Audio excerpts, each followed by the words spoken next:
Señor, te damos gracias por el tiempo que tú nos permites tener el día de hoy y rogamos, Señor, en el nombre de tu Hijo Jesús, que por favor nos guíes en toda sabiduría, en tu palabra, Señor, a entender los principios que tienes para nosotros, poder entender tu palabra día tras día y poder aplicarla a nuestras vidas. Señor, te suplico, por favor, en el nombre de Jesús, que ayudes a mis hermanos, hermanas también, que están con nosotros conectados, y que podamos entender las Escrituras en este tiempo y aplicarla a nuestra vida de manera sabia, Señor. Bendice a cada uno de ellos, amigos y amigas, hermanos y hermanas, que estamos conectados ahora mismo en el nombre poderoso de Jesús. Oramos, Señor. Amén y amén. Muy bien, queridos hermanos, hoy día tenemos el estudio en el Evangelio según San Lucas capítulo 6. Vamos a ver los primeros versículos, los primeros textos que nos toca estudiar del versículo 1 al versículo 5. ¿Por qué? Porque ahí vamos a encontrar nosotros el estudio de hoy, que es la primera parte de lo que significaría el Jesús es Señor del Shabbat o sábado, como lo conocemos nosotros, y esto va a significar que el domingo vamos a terminar con este estudio. Correcto, el domingo vamos a terminar con este tema, con este estudio que tenemos en ciernes.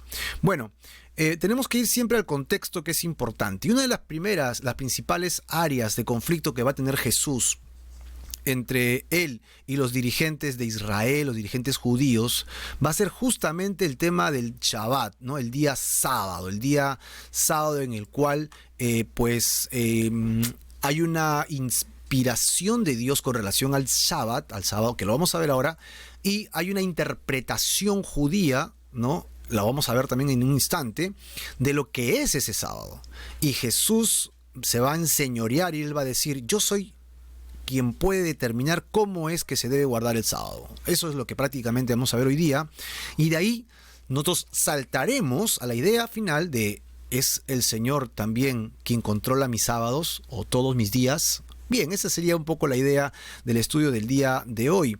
No olvidemos que siempre es importante saber dónde nos encontramos en el contexto, y para ello tenemos que viajar rapidísimo nada más. Ya en el capítulo 4 vimos cómo Jesús, después de empezar su ministerio, no dejaba de predicar por las aldeas aledañas a lo que es el mar de Galilea, ¿verdad? El mar de Galilea. El mar de Galilea es muy grande y a su alrededor había muchos pueblos, y Jesús estaba predicando por allí. Y solamente subía a Jerusalén para las fiestas y luego regresaba. Así que el centro de operaciones de Jesús estaba alrededor de este enorme lago, donde la gente, la mayoría que nacía por estos lares, vivía de la pesca.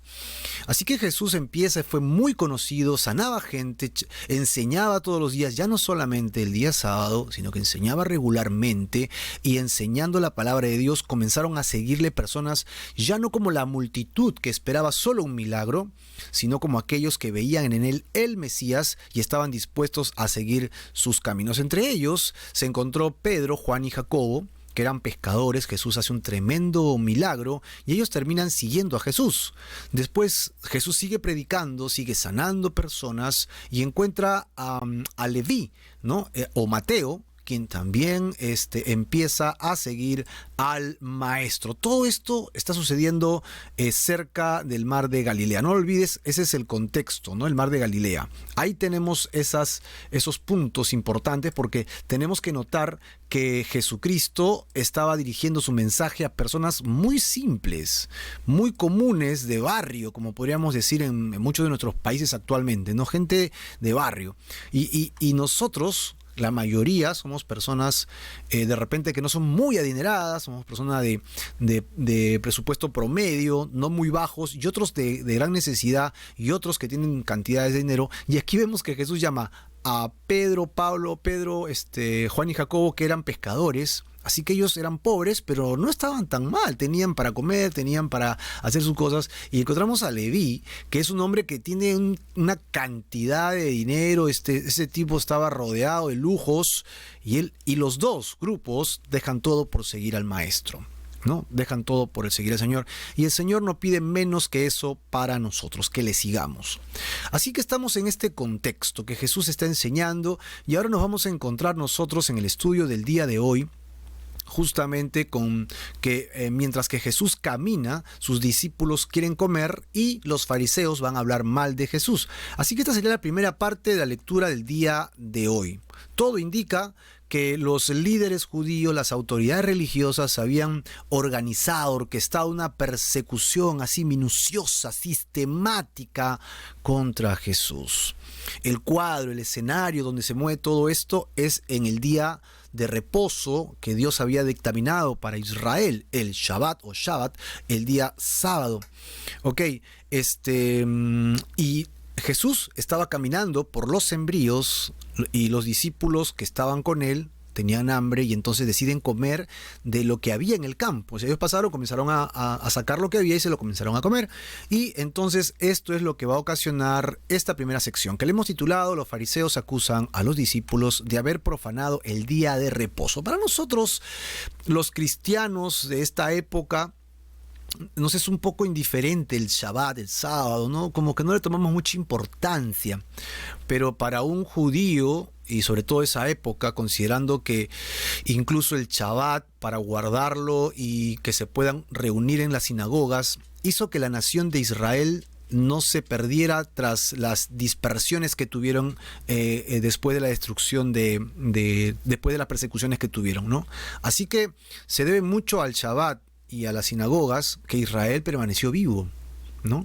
Así que ellos van a convertir el Shabbat de ser algo maravilloso de la presencia de Dios en una carga muy fuerte por llevar, y ahí es donde está el kit del problema, ahí es donde se encuentra el problema de fondo. Vamos a ver el versículo 1 para entrar ya en el tema, en el desarrollo de ahora. Vamos a ver pues que dice: aconteció en un día de reposo, y resalto reposo, que es el sábado, que pasando Jesús por los sembrados, sus discípulos arrancaban espigas y comían, y entregándolas con las manos, ¿no? Restregándolas con las manos, y algunos de los fariseos les dijeron: ¿por qué hacéis lo que no es lícito hacer en los días de reposo?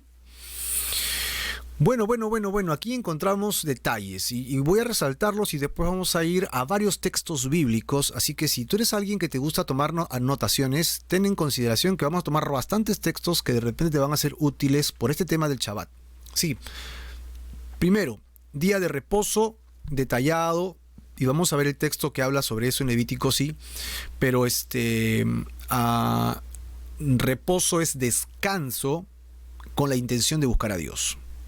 Así que todos los judíos que se consideraban buenos seguidores debían guardar esto y no trabajar para nada, ¿no? O sea, ¿qué tiene que ver esto con el trigo? Pero sí, vamos a ver la exageración que hay con esta ley. Ahora, sembrados. Y vamos a ver que la ley, cuando Israel va a entrar a la tierra prometida, ¿recuerdas? Cuando están en el desierto y van a entrar a la tierra prometida, Dios le da muchas leyes a Moisés y les explica cómo es que ellos tienen que ser solidarios. Cómo es que ellos tienen que no ser mezquinos y compartir lo mucho o lo poco que tienen con sus hermanos hebreos o judíos. Bajo esa premisa existe una ley que habla acerca justamente de que si tú pasas por el sembradío de un vecino, ¿ok?, y tienes hambre, podrías comer de él, pero con ciertas restricciones. Así que aquí estamos en el sembradío. Ahora, los discípulos, ¿qué hacen? Hacen uso de esa ley, pero añaden algo, ¿no? Resfriegan, supuestamente lo resfriegan para quitarle la cáscara y poderse comer la parte de adentro, ¿no? Bueno, muchos de ustedes saben que del trigo se puede, las espigas sale el trigo se puede hacer masas de pan, ¿no? O sea que debe saber rico. Y bueno, ahí aprovechan los fariseos y toman en cuenta lo del Shabbat, ¿no? Lo del Shabbat. Bien, vamos a ver algo. ¿Acaso la ley no dice que era permitido que una persona pudiera comer? Y vamos a ver justamente esta ley de Dios a Moisés en el libro de Deuteronomio, capítulo 23. Si estás conmigo, vas a poder ver este texto y pues yo me voy a poner a un costadito mejor para que lo podamos visualizar todos. Sí, aquí está mejor. Y aquí dice, si alguien entra al viñedo, ¿no? Deuteronomio 23, 25 al 26, y yo he puesto la traducción del lenguaje actual que me parece un poquito más simple para entenderlo, ¿sí? Y encontramos que dice: si alguien entra al viñedo de otra persona, tiene derecho a comer allí todas las uvas que quiera, pero no podrá llevarse ni una sola. Mira lo que dice. El detalle es que sí puede comer, pero el tema es que no se pase. O sea, tampoco lo va a llevar como para hacer negocio, ¿no? Tampoco se lo va a llevar como para que se lleve venga con su bolso y se saque todas las que quiera y vaya al mercado, venda, coma y haga negocio con eso. No, no, no, no. Si tienes hambre y estás pasando por un viñedo y ves un racimo provocativo y tienes hambre, mira, eso no te pertenece, pero la ley dice que puedes tomar algunas y comerla para saciar tu hambre y sigue caminando. Ya está, perfecto, clarísima la ley, qué solidario, ¿no? Verso 26. Ahora ya no toma el viñedo, sino toma el campo de trigo. Mira, de igual manera, si entra a un campo de trigo ajeno, tiene derecho a arrancar con la mano todas las espigas que quiera. Está en la ley, puedes sacar el trigo, ¿verdad? No te la vas a comer con cáscara. Evidentemente tienes que hacer un ejercicio de poderle quitar la cáscara para que te comas el trigo. Dice, pero no podrá cortarlas con ninguna herramienta, porque cortarlas con herramientas significaría sacarlas de abajo para trillarlas y hacer otro tipo de ejercicios. Así que, sí es cierto que se podía hacer esto porque la ley lo estaba permitiendo totalmente, ¿no? O sea, ahí está marcadísimo. Moisés lo había enseñado, lo había dicho. No hay nada que restringir. Pero la pregunta es, ¿esto es también en sábado? ¿En el día de reposo también se aplicaría esta ley de Deuteronomio? Repentinamente, como hemos estado observando, ¿ok? Llegan estos fariseos y la pregunta es, ¿de dónde llegan estos fariseos? ¿De dónde llegan estos fariseos que están aquí alrededor del maestro, ¿no? ¿Qué pasó? ¿De dónde vinieron? ¿De dónde salieron? ¿Qué sucedió con ellos? ¿Por qué están allí? Bueno, acá tendríamos nosotros que analizar qué estaba sucediendo también, ¿no? Porque yo recuerdo que Jesús estaba caminando con sus discípulos, pero también recuerdo que no tenían por qué estar ellos allí si no eran invitados. De alguna manera, podemos notar que los fariseos estaban tratando de hurgar en Jesús, estaban tratando de mantener una observación de Jesús, chequear lo que Jesús está haciendo.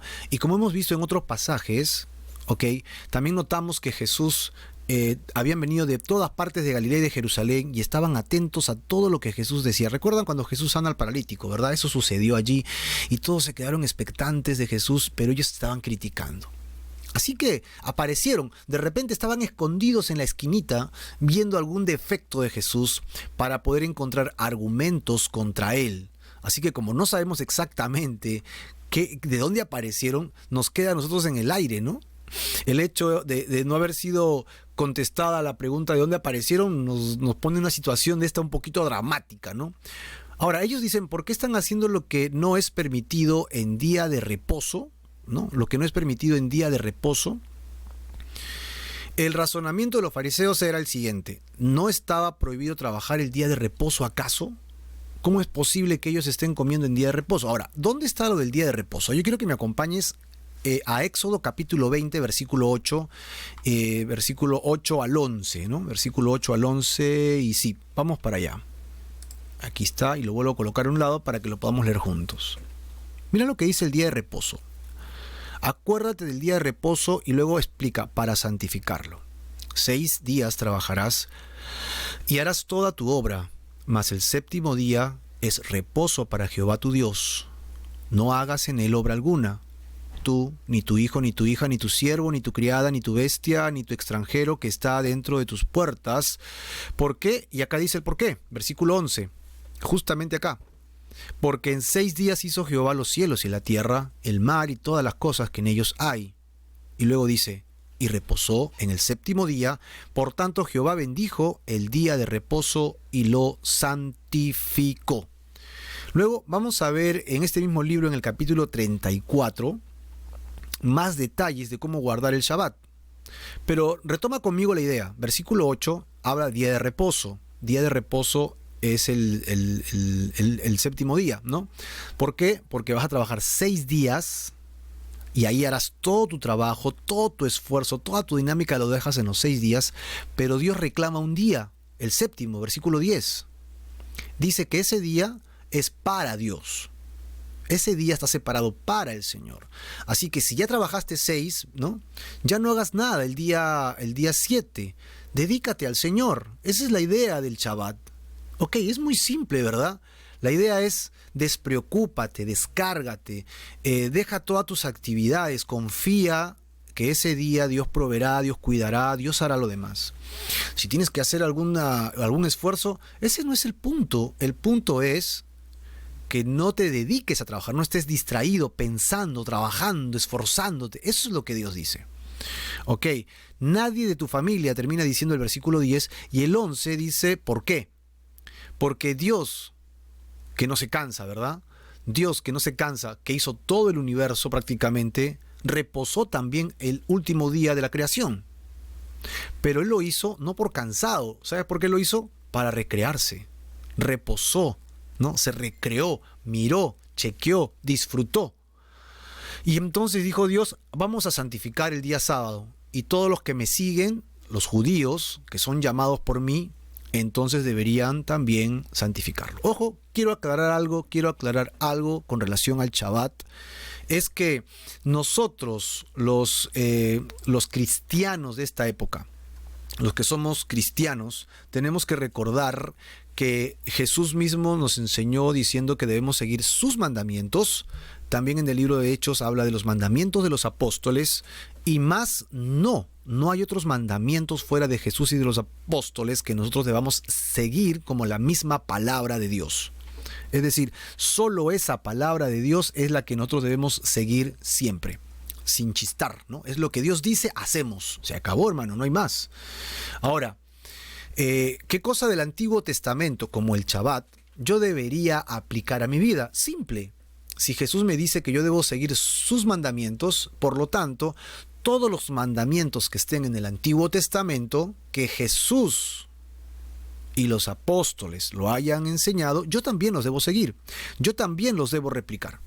Entonces yo me puedo ir a los 10 mandamientos y veo el quinto mandamiento, dice por ejemplo, honra a tu padre y a tu madre, ¿no? Y tendrás bendición de parte del Señor. Ya vamos a reducirlo así. ¿Ese mandamiento lo enseñó el Jesús? Sí. Vamos a ver en los evangelios. Jesús enseñó a honrar a los padres. ¿Lo enseñaron los apóstoles? Oh, sí, Pablo lo enseñó también en sus cartas. Entonces, ese quinto mandamiento del Antiguo Testamento, yo, como cristiano, estoy obligado a cumplirlo. Pero es algo de la ley, Antiguo Testamento, efectivamente, pero Jesús lo enseñó. Por lo tanto, debo aplicarlo. Y así, mi hermano, pasa por los más de 600 mandamientos del Antiguo Testamento y fíltralos a través del Nuevo Testamento por las palabras de Jesús. Y tú podrás sacar las conclusiones. ¿Lo dijo o no lo dijo Jesús? ¿Lo enseñaron o no los apóstoles?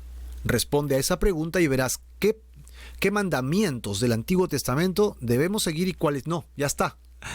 Y entonces en ese mismo filtro debemos poner el sábado, que es un mandamiento de Dios a la nación de Israel, porque estamos leyendo Éxodo, hemos visto Deuteronomio, vamos a ver Levítico y vamos a ver varios pasajes en las que el Shabbat está allí para la nación de Israel. Vamos a llevarlo al Nuevo Testamento y lo curioso es que no encontramos por ningún pasaje que Jesús enseñe a los creyentes neotestamentarios a guardar el Shabbat. Los apóstoles tampoco. Y sorpresa, sorpresa, al final soltaremos un versículo donde Pablo enseña justamente a tener cuidado con eso. De no convertirlo en una carga innecesaria porque ya no está aplicado a la iglesia. ¿Ok? Entonces, ¿qué día debo guardar? En Cristo Jesús, el principio es, Jesús lo entregó todo por nosotros. ¿Amén o no? Sí, lo entregó en la cruz. Él murió por nuestros pecados y nos rescata de nuestros pecados. Nos limpia de nuestra maldad para darnos vida eterna. Amén, gloria a Dios. Ahora, ¿el Señor qué pide de mí? ¿Me pide un día? ¿Sabes qué? El Señor dice que le entregues todo. ¿Y cuánto es todo? Todos los días. Entonces, ¿ya no tengo que entregarle el Shabbat? No, ahora todos tus días son Shabbat. Ahora todos tus días son sábados para el Señor. Entre comillas, porque tenemos lunes, martes, miércoles y jueves. Lo que quiero decir es que ahora todos los días debes dedicárselo a Dios. ¿Y a qué hora trabajo? ¿A qué horas hago mis cosas? Pues hermano, ahora todos los días tienes que trabajar para Dios, y donde tú estás tienes que dar testimonio, donde vives tienes que dar testimonio, donde te relacionas tienes que dar testimonio, servir a Dios, a tu prójimo, a las personas que te rodean, a los hermanos en la fe, a tu familia. Somos llamados a poder bendecir a los que nos rodean. ¿Y qué día de descanso? Hebreos dice que Jesucristo es ahora nuestro Shabbat. Él es nuestro reposo, Él es nuestro descanso. En Él recobramos fuerzas, en Él tenemos sabiduría para hacer las cosas. Aclarado esto del Shabbat, para nosotros los cristianos, regresemos a Jesús, porque Jesús sí les está hablando a judíos, quienes sí deben guardar el sábado. Pero ojo, acabamos de ver Deuteronomio y la sorpresa que hemos encontrado es que la idea no es que no hagas nada. El principio del Shabbat es que reposes para Dios. Eso. El principio del Shabbat es que tú puedas descansar en Dios. Ahí está la idea. La idea está en eso. Es que qué lindo. Dios dice, sepárame un día para mí. Eso es lo que le dice a la nación de Israel. Y ahora te dice a ti, mi hermano, ¿no? Sepárame tu vida para mí. Entrégame tu vida a mí. Eso es lo que Dios nos está diciendo. Bueno, qué rico texto, ¿verdad? Ahora, veamos qué otro detalle le pide a la nación de Israel en el capítulo 34 del libro de Éxodo, versículo 21.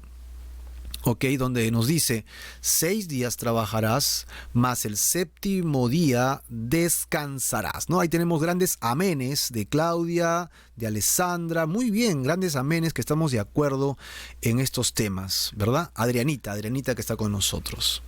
El versículo 21 nos continúa diciendo, el séptimo día descansarás, aún en la arada y en la siega. Descansarás, es decir, aún en los momentos en los que hay producción, no importa, dice Dios, yo quiero que tú descanses para mí. No importa si tú estás muy agobiado o estás moviendo mucho capital, mucho dinero, estás teniendo muchos frutos. Mira, ¿sabes qué? No me pierdas ese día, no me pierdas ese descanso. Yo quiero que tú me tengas tiempo para mí, no me descuides, es lo que dice Dios.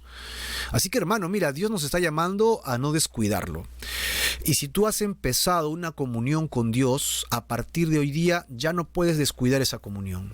Y como haces todos los días, tienes que leer tu Biblia, todos los días tienes que embarcarte en las cosas de Dios. ¿Y cómo haces eso? Abre tu Biblia, todos los días, lee una porción de la Biblia, ¿no? Abre tu palabra y comienzas a leer tu Biblia y comienzas a marcar tu Biblia y comienzas a orar por lo que Dios te ha dicho en este maravilloso libro que es la palabra de Dios. De esta manera tú recibes información del Señor, el Señor renueva tus fuerzas y el Señor te bendice. Y a partir de allí todos los días Dios te va a abrir puertas. Vas a ver cómo Dios te va a guiar en todo. Amén. Si quieres recibir devocionales diarios, avísanos. Te inscribimos en el grupo para que recibas todos los días un devocional y puedas crecer en tu fe. Habiendo dicho esto, entonces tenemos que entender que no habían hecho más bien los maestros de la ley, los rabíes son conocidos los maestros, ¿no? Una lista más bien como de 39 trabajos principales, ¿no? Incluso lo dividieron en 6 categorías, todos los cuales estaban prohibidos en el día de reposo. Es decir, los maestros de la ley llevaron esta ley agraciada, esta ley de descanso, esta ley de reposo, de disfrute, esta ley de tengo un tiempo conmigo, hijo, ¿no? Ese tiempo de yo te he creado y quiero que tú disfrutes ese tiempo conmigo, y lo llevaron en cosas que debías y no debías hacer. ¿Qué haceres y qué no haceres? Imagínate. Y esto sí es tedioso. Esto sí es tedioso, es una carga terrible. O sea, tengo que hacer mi lista todos los días de Shabbat y decir, esto no hago esto. Y si me paso un centímetro, ¿habré pecado? ¿No habré pecado? Y esa no era la idea. Pero los maestros hicieron estos. Ahora, arrancar espigas para ellos no era cosechar. En término técnico sí, porque estás sacando del fruto. Y restregarlas con las manos no es lo mismo que trillar. Pues otra vez, sentido técnico, sí, efectivamente, es lo mismo. Entonces, estás trabajando. Y la ley de misericordia, si tienes hambre y el campo está ahí, como dice Deuteronomio, y puedes comer unas cuantas uvitas o pelar un poco de trigo y comértela, esa ley de misericordia, de unidad, ¿que no se puede? Los maestros de la ley están llevando la ley de gracia, la ley de amor, la ley de misericordia de Dios a un punto de quiebre, a un punto terrible, una carga pesada. Aquí estaban estos discípulos de Jesús entregándose, entre comillas, a una actividad prohibida, y los fariseos dijeron: ya, los tenemos a Jesús y a sus discípulos, están haciendo algo incorrecto, están haciendo algo que no deberían hacer, no están haciendo algo incorrecto, así que tenemos que atacar ahora. Y aparecen estos fariseos y comienzan a decirle a Jesús y a los discípulos: eso está prohibido, deben dejar de hacer estas cosas, ¿cómo se les ocurre? Y supuestamente Jesús no está haciendo nada, no está haciendo absolutamente nada, ¿no? Obviamente lo que estaba ocurriendo era que los enemigos de Jesús estaban sepultando la verdadera ley del Señor, que de ningún modo prohibía lo que los discípulos estaban haciendo en ese instante, ¿no? Ellos estaban sepultando bajo una montaña de tradiciones, es decir, estaban poniendo cargas innecesarias sobre los hombros de los hombres. Y ten cuidado, querido hermano y amigo, si estás en la libertad de Cristo Jesús. No dejes que pongan yugo sobre ti que no deberías llevar. No hagas esto, no hagas aquí, no hagas allá, no mires así, no mires allá, no hagas acá, no hagas allá. Hermano, si tú te estás consagrando a Dios, si te estás consagrando al Señor en su palabra, si estás orando, ayunando, buscando a Dios, entonces Dios en su amor te va a poner tus límites para que en la libertad que tenemos en Cristo Jesús tú puedas crecer, puedas ir adelante. Y obviamente sí, te equivocarás, seguramente que sí, pero en Cristo Jesús tenemos libertad, tenemos libertad. Sí, hay mandamientos que tenemos que hacer, pero no te olvides que esos mandamientos también están en el amor del Señor. Ahora, Jesús va a defender a sus discípulos. Vamos a ver qué hace Jesús para defenderlos en los versículos 3 y versículo 4. No, inmediatamente vamos a encontrar que dice que respondió Jesús y les dijo: ¿ni aún esto habéis leído? ¿No? Es decir, ustedes estudian la ley, ustedes que enseñan la ley a todo el mundo, ustedes que enseñan las escrituras, ¿no han leído esta historia? ¿No han leído la historia de David y los panes de la propiciación? Eso es lo que está diciendo, ¿verdad? Ni aún esto habéis leído, lo que hizo David cuando tuvo hambre, él y los que con él estaban, cómo entró en la casa de Dios y tomó los panes de la propiciación, de los cuales no es lícito comer, sino solo a los sacerdotes, y comió y dio también a los que estaban con él. ¿No habéis leído acerca de David y de los panes de la propiciación? La referencia es al pan consagrado. ¿Pan consagrado? Sí, pan consagrado, pan de la presencia, ¿no?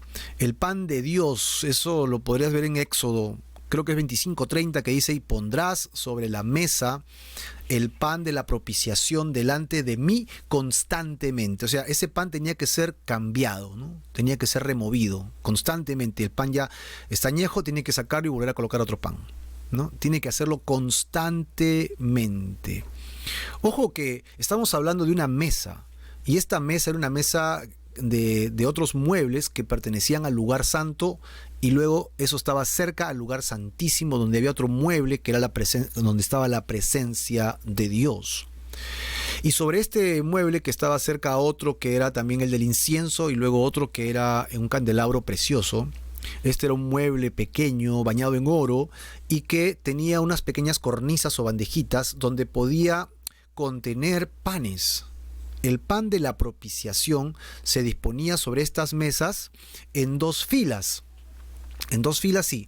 Bueno, hay un texto que no sé si leerlo con ustedes ahorita porque es bastante amplio, que está en Levítico 24 del 5 al 9, donde los 12 panes representan en realidad, los 12 panes que están aquí, los 12 panes representan las 12 tribus de Israel. Un pan por cada tribu. Y simbolizaban pues lo que era la comunión constante con Dios y con su pueblo. Y por decirlo de alguna manera, este pan era para Dios de parte de Israel, pero luego los sacerdotes lo comerían. Y es como si Dios te invitara a su mesa, como si Dios estuviera invitando a su mesa. Eran gente que tenía que consagrarse por medio de estas ofrendas. Levítico, que está aquí justamente a mi lado, y lo leo rápido, ¿ok? Para tener la idea nada más. Dice Levítico 24 del 5 al 9. Y tomarás flor de harina y cocerás de ella 12 tortas. Cada torta será de 2 décimas de efa y las pondrás en 2 hileras. Ahí están las 2 hileras. 6 en cada hilera y sobre la mesa limpia delante de Jehová. Y pondrás también sobre cada hilera incienso puro y será para el pan como perfume, ofrenda encendida a Jehová. O sea, el pan termina siendo una ofrenda. Cada día de reposo, ojo que sábado, cada día de reposo lo pondrá continuamente en orden delante de Jehová. Es decir, cuando el pan está añejo, después de 7 días lo cambiará. ¿Pero qué día de la semana? El Shabbat. Cada día de reposo es el cambio de pan. Recuérdalo porque es un detalle que nos va a interesar. Ok, cada día de reposo lo pondrás continuamente en orden delante de Jehová en nombre de los hijos de Israel. Ahí está, uno por cada tribu, como pacto eterno, perpetuo, versículo 9. Y será de Aarón y de sus hijos, los cuales lo comerán en lugar santo. Es decir, cuando es añejo, cuando ya está así tostadito, horquito, así madurito, ¿quién se lo comerán? Solamente Aarón y sus hijos. Nadie más. Nadie más, Aarón y sus hijos, los cuales lo comerán en el lugar santo, porque es cosa muy santa para él. Esta de las ofrendas encendidas y Jehová por derecho perpetuo.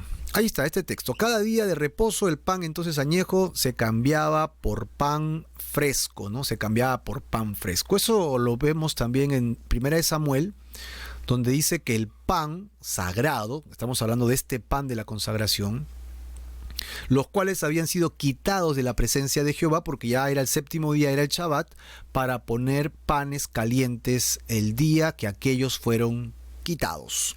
Así que considera bien que el día del cambio de pan es el día de reposo. Es el día de reposo. El pan añejo se cambiaba por uno fresco. Los panes que habían sido retirados los comían ¿quiénes? Los sacerdotes. Así que pan para Israel, para los hijos de Israel, nada más. No obstante, dice Jesús, citando a Samuel, 1 Samuel, la historia del rey David, dice que David estaba con hambre y entró a la casa de Dios. El atrio del tabernáculo de Nob, que era el santuario donde ese tiempo estaba el arca y ahí estaba la presencia de Dios, y le dieron de este pan consagrado. ¿Cómo? Sí, le dieron de este pan consagrado a David. Sí, le dieron de este pan consagrado a David. Y podríamos encontrar nosotros que esta historia es bastante larga, ¿no? Obviamente Jesús la cita porque los fariseos que estaban ahí, los maestros de la ley, conocían la historia, así que Jesús la resume solamente en el hecho de que David entra y le dan de ese pan y se lo come y ya está. Nosotros tal vez tendríamos que tener un poquito más de afinidad con relación al tema. Resulta que si tienes un poquito de paciencia, recordaremos que David estaba supeditado al mandato del primer rey de Israel, que es Saúl. Saúl tiene grandes celos de David y Saúl decide matar a David. Ahora, David se había convertido en un paladín. David se había convertido en alguien sobresaliente. Había matado a Goliat, se había convertido en un general. Es decir, él tenía ahora dotes de liderazgo fuertes dentro de la nación de Israel y ya no era solamente un pastorcito. Era muy conocido, era popular, ¿no? David mató a sus miles, Saúl, ¿no? A sus 10,000 y miles decían, ¿no? Cuando David había matado, haciendo guerra por Dios. Era muy popular, David por 10,000 y Saúl por 1,000 nada más. Creo que así era la canción. Y entonces David se hizo muy amigo del hijo del rey que se llamaba Jonatán. Jonatán defendía a David y entonces se encuentran un día David y Jonatán y David dice, tu padre me quiere matar, pero yo quiero hacer pacto contigo y si me pasa algo, le pasa algo a ustedes, hagamos un pacto y no nos liquidemos, no cuidemos nuestra amistad. Y ellos deciden hacerla y Jonatán va a casa y le dice, papá, he mandado a David que vaya a Belén a cuidar algunas ovejas, unas ofrendas y Saúl se molesta con su hijo Jonatán y casi lo mata de un lanzazo y entonces Jonatán entiende que su papá quiere matar a David.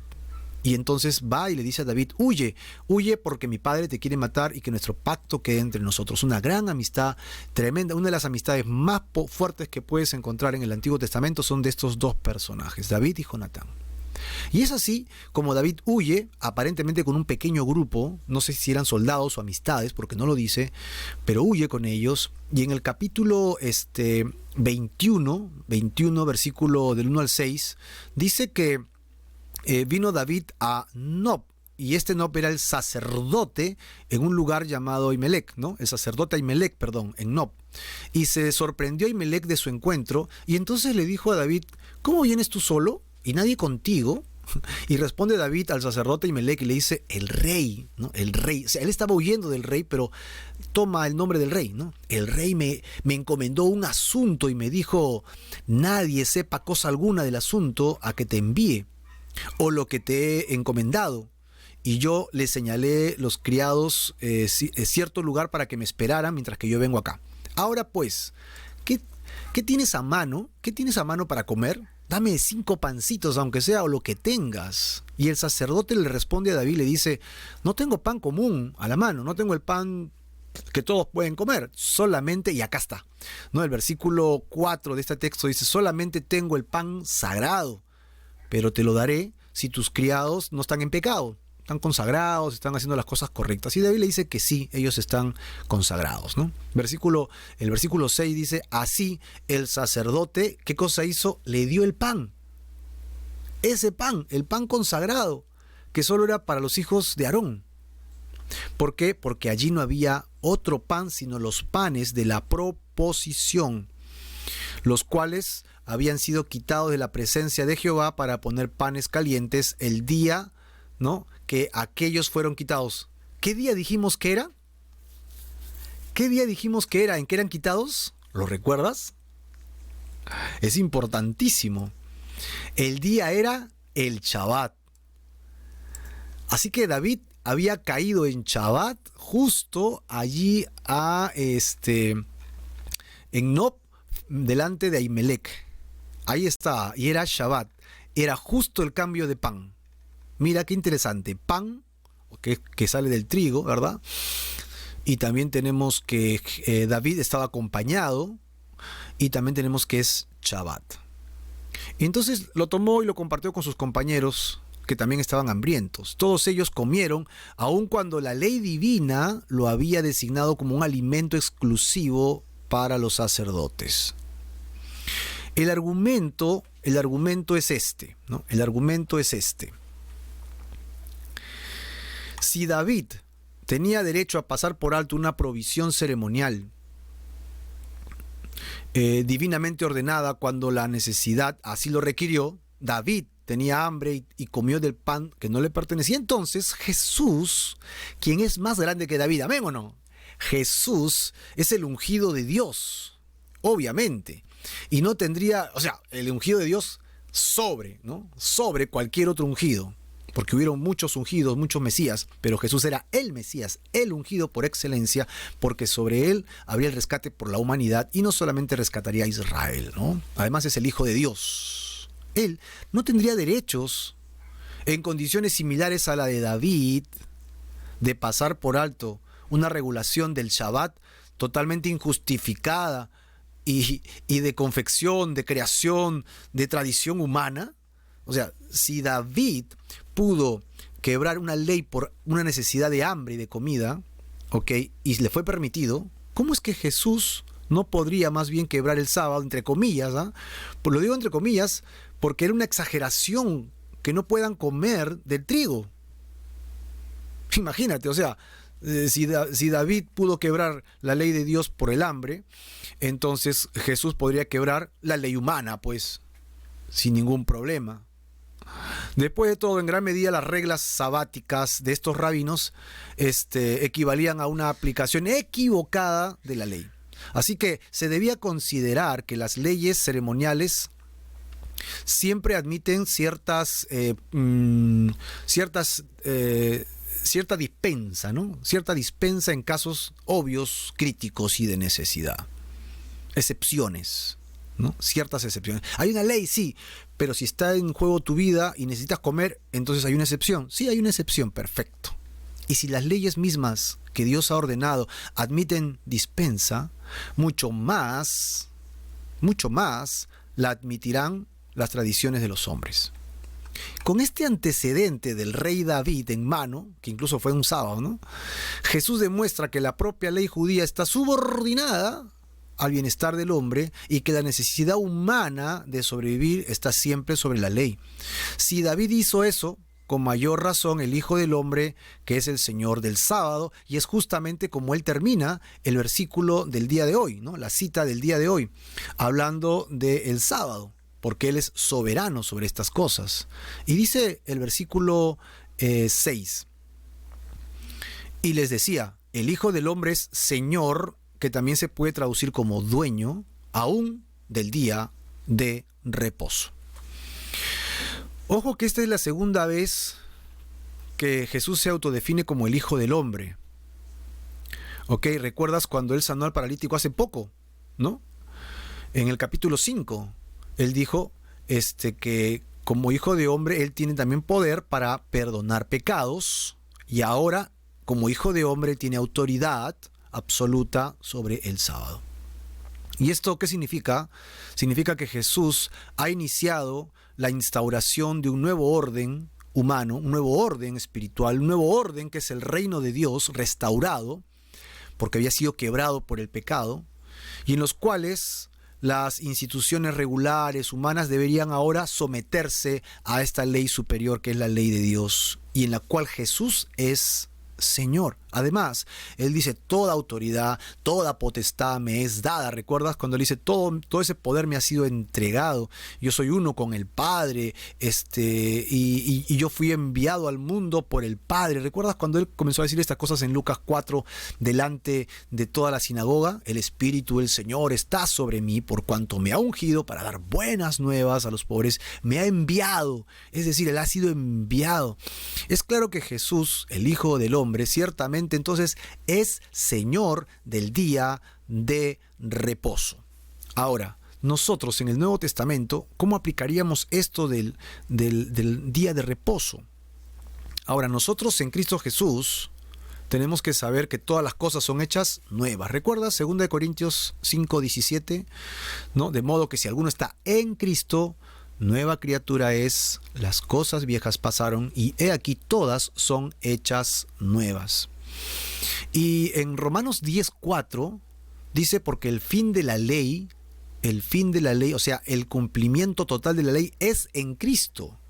Si yo quiero cumplir la ley, entonces, como Cristo la cumplió, si yo me subordino a Cristo, entonces en Él yo estoy cumpliendo toda la ley. Hago el fin de toda la ley del Antiguo Testamento, ¿no? Y él definió la ley en dos nada más. Encerró toda la ley en dos. Amarás a Dios sobre todas las cosas y a tu prójimo como a ti mismo. Y como yo os he amado. Imagínate, el nivel para que podamos cumplir toda la ley se reduce en el amor. Hermano, la ley es una carga terrible si haces listas. Pero si fundamentas todo en el amor de Cristo, el amor de Dios, la ley se reduce a la misericordia, a la compasión, y entonces no vas a errar, vas a estar en paz para con Dios. Ok, ahora, en el libro de Colosenses capítulo 2, y esto lo puedes apuntar, ok, Pablo habla de no juzgarnos por nada. Y entre esas cosas es algo interesante. Colosenses 2:16. Ya apúntalo porque es importante este texto. Colosenses 2:16 al 17 dice, por tanto, nadie os juzgue, y empieza. 1. Que no te juzguen ni por comida. 2. Ni por bebidas. Ni 3. Ni en cuanto a días de fiesta. Ni tampoco por luna nueva. Y continúa al final del versículo 16, ni tampoco por días de reposo. Todo lo cual es sombra, versículo 17, de lo que había de venir. Pablo está enseñándonos que nosotros, los gentiles, que no somos judíos, que no estamos obligados a guardar el Shabbat, debemos tener cuidado de no estar juzgando a los que quieran guardar el Shabbat. y que tampoco me deberían juzgar a mí por no guardarlo. Otra vez lo leo y dice, por tanto, nadie os juzgue ni por comida, bebida, días de fiesta, luna nueva, días de reposo. Todas estas fiestas y estas leyes son parte y son sombra nada más, sombra de lo que ha de venir, ¿no? La gloriosa presencia de Dios. Nosotros guardamos el día domingo porque el día domingo fue el día que resucitó Jesucristo. Y es el ejemplo que nos dejaron la iglesia primitiva. La iglesia del primer siglo se reunía los días, el primer día de la semana, dice el libro de los Hechos. La iglesia del primer siglo para el segundo siglo guardaba el primer día de la semana porque era el día de triunfo. Domingo es el día de resurrección, el día que Jesucristo venció a la muerte y por lo tanto festejamos la resurrección de Jesucristo. Entonces los domingos se convirtió el día que nosotros guardamos, pero esto no cambia, no es cambiado de ninguna manera por el Shabbat. Es decir, el domingo no reemplaza al Shabbat. Nosotros no guardamos un día, recuérdalo, nosotros guardamos 7 días de la semana. Es decir, todos los días son del Señor ya, para nosotros. Eso es, en la presencia del Señor vivimos nosotros y ahí debemos refugiarnos y de ahí no debemos salir. Amén. Muy bien, querido hermano. Vamos a un resumen para terminar. Muy simple, un resumen muy simple, ¿ok? Muy bien, tenemos el resumen del estudio del día de hoy en Lucas capítulo 16. ¿Y qué hemos visto el día de hoy? Lo que hemos encontrado básicamente es que, Lucas 6 del 1 al 5, ¿no?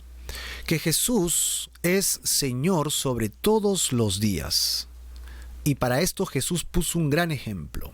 El ejemplo que puso Jesús en una situación en la que él se encontraba en el campo con espigas y día Shabbat, lo lleva y lo remonta a otro personaje que es David y sus compañeros cuando estaba huyendo de Saúl y llega a la casa de Dios. Y es allí donde él come del pan de Dios, que solo era para los sacerdotes. Otro detalle que Jesús toma es que él no come solo, sino que lo comparte con sus compañeros. Y además, como hemos deducido del texto, increíblemente, era Shabbat. Era día de reposo. Y estas 3 categorías son exactamente las 3 categorías en las cuales Jesús está viviendo. Él está con sus discípulos y sus discípulos, ¿qué hacen? Tienen hambre. ¿Y qué comen? Comen del trigo, de donde sale el pan, obviamente, el pan de Dios, la creación de Dios, de las cosas de Dios, y tanto Jesús como sus discípulos deberían tener acceso a ese pan sin ningún problema. ¿Ok? ¿Y qué día era? Era el sábado, era Shabbat. Es decir, si David con sus compañeros pudieron comer en Shabbat la comida que solo fue dedicada a los sacerdotes, que era de Dios, con mayor razón Jesucristo, que es más grande que David, puede comer del pan de Dios, del trigo, con sus discípulos, porque Él es mayor que David y Él es mayor que el día sábado. Sin olvidar que Jesucristo es el Hijo de Dios, es Dios hecho carne, el enviado de Dios, y que Él tiene autoridad por ser Dios, quien ha creado los días. Él ha creado las constelaciones, Él ha creado el planeta, Él ha creado el sol, Él ha creado las galaxias. Y los días, todos los días son de Jesús. Todos los días son del Señor. Por eso, querido hermano, nosotros que vivimos para las cosas de Dios, nosotros que vivimos para las cosas eternas, nosotros que le hemos entregado nuestra vida a Dios por completo, deberíamos considerar que cada día de mi vida le pertenece a Dios. ¿Sabías eso? ¿Sabías que tus días son del Señor? ¿Sabías que tus días le pertenecen a Dios? ¿Habías considerado que tus días y noches no son tuyas? Que cada momento de tu vida que pasas y cada hora, un día le tendrás que rendir cuenta al Creador de ese tiempo y que se te fue dado para que lo administres. ¿Sabías que tus días no son tus días? Hoy día estamos entendiendo que la palabra de Dios nos lleva a entregarle cada minuto de nuestra vida a Dios. que cada suspiro, que cada pensamiento, que cada deseo de mi corazón le pertenece a Dios. Y así aparentemente sea un día malo, un día bueno. Dices que Dios hace llover sobre buenos y malos, sobre justos e injustos. De Dios son los tiempos. Él está en tu pasado. Él está en este instante contigo en tu presente. Y Él está en tu futuro. De aquí a unos minutos, unas horas y unos días. Él sabe absolutamente todo lo que te va a pasar y lo que te sucederá. Por eso es que su guía, por eso es que lo que Él hace por nosotros es mucho más importante que lo que nosotros podamos creer que nosotros hacemos por nosotros mismos. ¿Le has entregado ya tu vida a Dios? ¿Le has entregado tu vida y tu corazón al Señor? Aquí está la pregunta para ti. ¿Realmente sabías que Jesús tiene autoridad sobre todos los días de tu vida? ¿Sabías que Él tiene autoridad también sobre tu corazón y sobre tus pensamientos? Pero hay una palabra que la tenemos presente, pero que tal vez le hacemos mal uso. ¿Sabes cuál es? Libre albedrío, ¿no? Bueno, son dos palabras. Libre albedrío.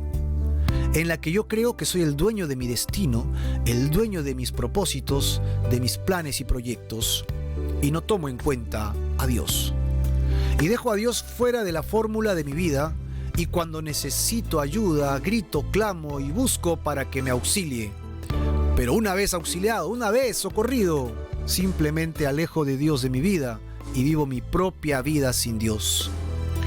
El Señor te está llamando en esta hora al arrepentimiento, hermano, porque los días que tienes no son tuyos, son prestados y tienes que dar cuentas de ellas. Tienes que rendirle cuenta a Dios de cada una de esas. Hoy yo te convoco a que le entregues tu vida a Dios, que le entregues tu corazón y que seas ahora seguidor y discípulo de Jesucristo, y Él proveerá el trigo, Él proveerá el grano, Él proveerá la uva, Él proveerá el alimento. Jesucristo es Señor de tus días y Él es el Señor de la eternidad. Él es el eterno, ¿recuerdas? En esencia, Él estuvo, Él está y Él siempre estará, nunca dejará de ser. Él es omnipresente y Él quiere llevarte consigo, a su lado para siempre. ¿Qué lo impide? Nuestro pecado, nuestra rebelión. ¿Qué cosa lo impide? Lo impide nuestra maldad, nuestro orgullo, que creemos que podemos hacer todo solos. Hasta que un día enfermamos, un día lo perdemos todo, un día pasa alguna tragedia y simplemente no podemos sostener más nuestras vidas. Y algunos se suicidan, algunos lo dejan todo, algunos se abandonan. Hermano, dejemos de jugar la vida y vivamos la vida como corresponde, entregados totalmente a la voluntad del Señor. Por ello es que yo te invito a que le entregues tu vida a Dios de todo corazón en fe y arrepentimiento. Fe y arrepentimiento genuinos, que sean para el Señor, para su gloria y para su honra. Vamos a orar. Señor, en este momento ponemos nuestra fe en ti, que eres el Dios eterno, y te entregamos nuestras vidas y corazones, y te pedimos, Señor, que nos salves de nuestros pecados, porque tú eres Señor sobre las cosas, y nosotros simplemente somos tu creación. En mi libre albedrío me humillo ante ti y te entrego mi corazón y mi vida, y te seguiré por siempre. En el nombre de Jesús, Señor. Amén y amén. Amén.